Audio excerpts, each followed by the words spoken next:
Let the words of my mouth and the meditation of my heart be acceptable in your sight, O Lord, my strength and my Redeemer. Amen.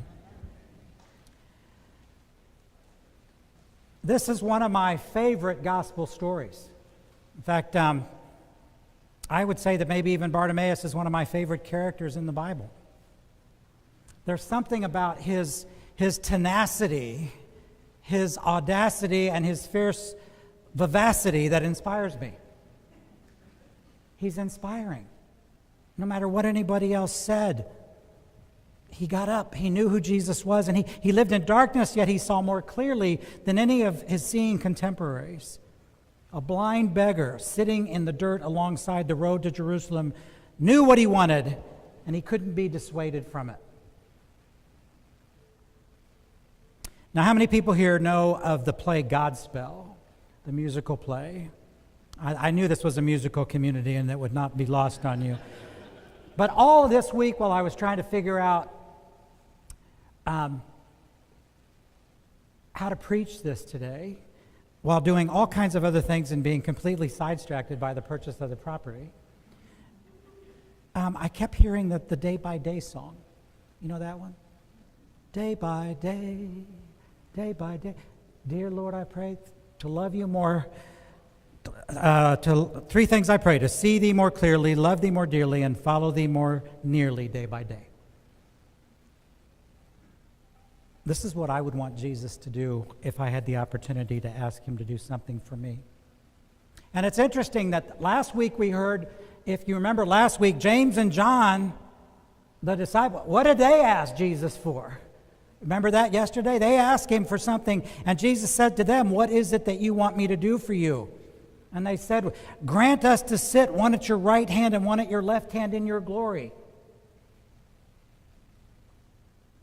You know, maybe they should have asked for sight. The gospel lesson for today, it comes right after this request from John and James. And Jesus says to them, first he says to them, "Are you going to drink of the cup that I have to drink of and be baptized the way I do?" And they say, "Oh yes, of course we will."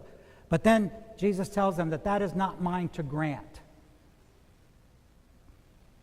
And today we hear Jesus asking the blind Bartimaeus the same question: "What is it you want me to do for you?" So Jesus is on his way to Jerusalem. He's on his way to the cross.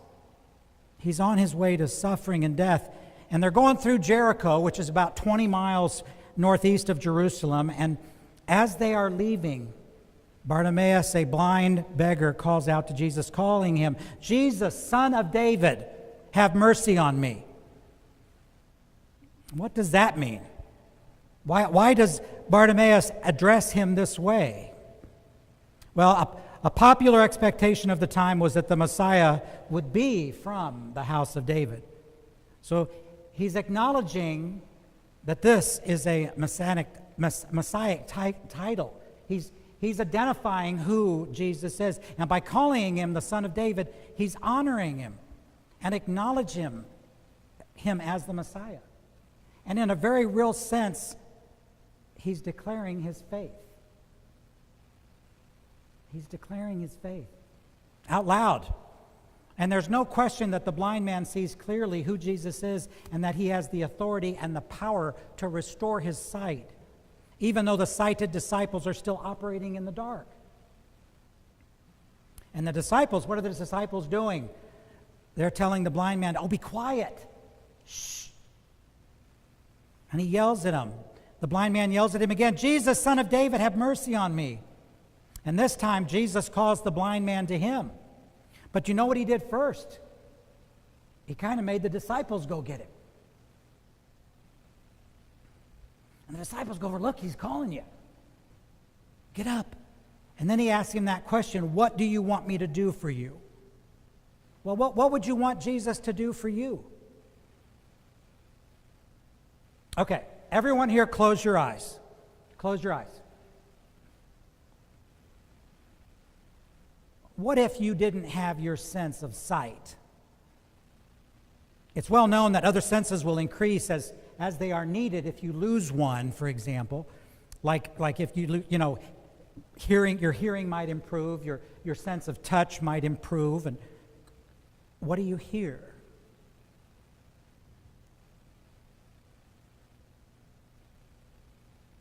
Helen Keller was probably one of the most famous of blind people, and we know this because of her great braveness and her courage and inspiring us in her blindness and her deafness.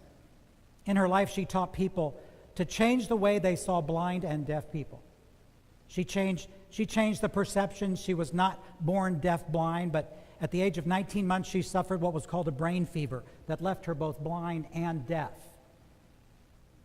Fortunately, her parents were wealthy, and they contacted an organization that put her in touch with her lifelong teacher and friend, Anne Sullivan. And as a side note, both of these women are buried at our National Cathedral. But that has nothing to do with my sermon. Keep your eyes closed. They had trouble at the beginning. I see y'all open your eyes. Don't open your eyes. They had trouble at the very beginning. She was very frustrated growing up. But one day, Anne, the teacher, she had an epiphany. She'd been trying to spell the word into Helen's hand, and it wasn't working. And both the teacher and the student were very frustrated, and Helen wasn't getting it. And then Anne got this idea to take Helen out to the well and to pump water over one hand while she signed the word water in the other. And guess what? It clicked.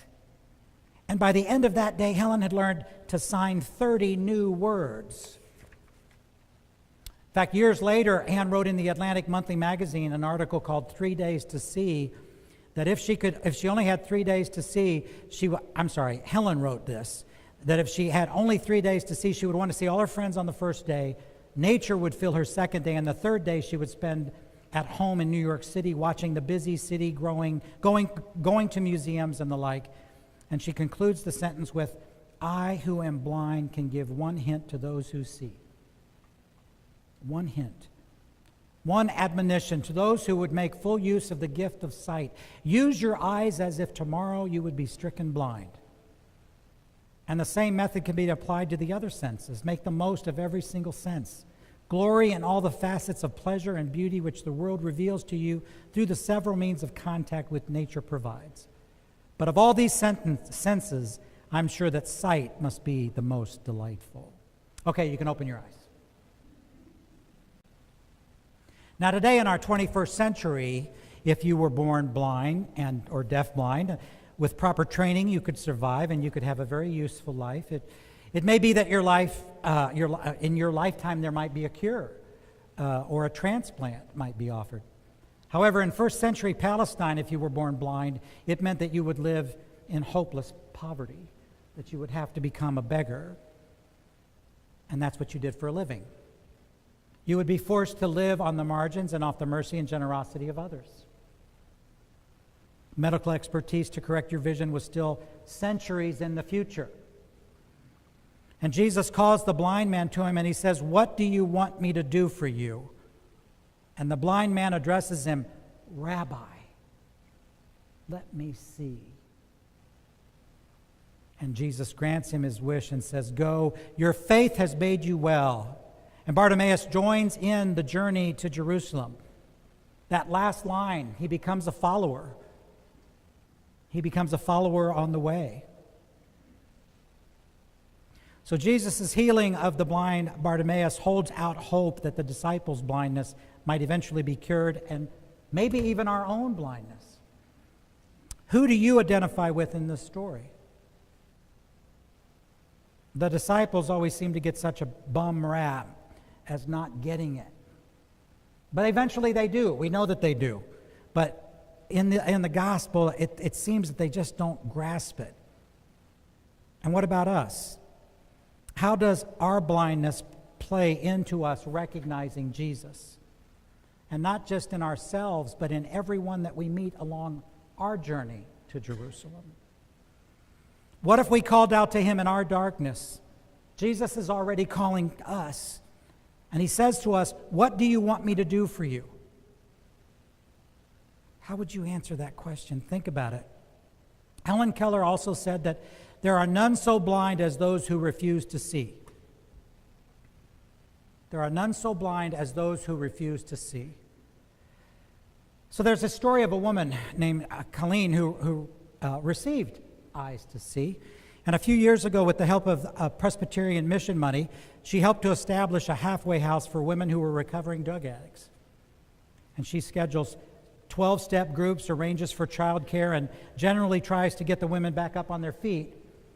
And in a lot of ways, you would never expect her to be involved with such work as this. She's very even-tempered, gentle, and very articulate. But something happened a few years ago that caused her to see anew. She was in graduate school and a student in Pittsburgh, and she was looking for a part-time job. And this newspaper listed an administrative position in a soup kitchen. And that looked interesting, so she clipped the newspaper article and she prepared for the interview. And on the day of her interview, she put on a dark blue business suit, put together a manila folder with her resume and her references in there, and she clipped back her hair. And arriving a few minutes before noon, she saw the sign, East End Cooperative Ministry, and then she knocked on the door. And someone inside said, "It's unlocked," and she went in, only to find that there was a long line of people in front of her. And disappointed came over her right away. She realized that it was lunchtime, and the people in line weren't there for the same interview she was. They were there for the soup kitchen. They were there for soup. She grew very nervous as she looked at the people in line. Some of them in turn looked at her, and she felt very self-conscious about what she was wearing, about her appearance. And a woman in a moth-eaten sweater smiled and tried to make conversation, and she said, Is this your first time here?" "Yes, it is," was her response. "Don't worry," said the lady. "It gets easier." She said the scales fell from her eyes that day as she reflected on this young woman. She went there looking for a job, and that woman thought she was there for the soup. And as far as she knew, the world had been as cruel to her as it had been to that woman. But in the kindest way she could, she welcomed me. She said she welcomed me as a fellow human being. She saw me as someone equally in need, which I was and still am. She said, "I didn't realize it at the time, but that was the day when God began to convert me." Looking around the halfway house, she smiled and said, "You see all these wonderful things God is doing here? They begin when God gave us eyes to see where Jesus was leading us." "What do you want me to do for you?" asked Jesus. Now, a church, we could ask for more prestige, a greater impact, maybe a greater sense of power in our community, but for a church with eyes of faith, the answer is clear: to see thee more clearly, love thee more dearly, follow thee more nearly, day by day by day by day, all the way to Jerusalem. Amen.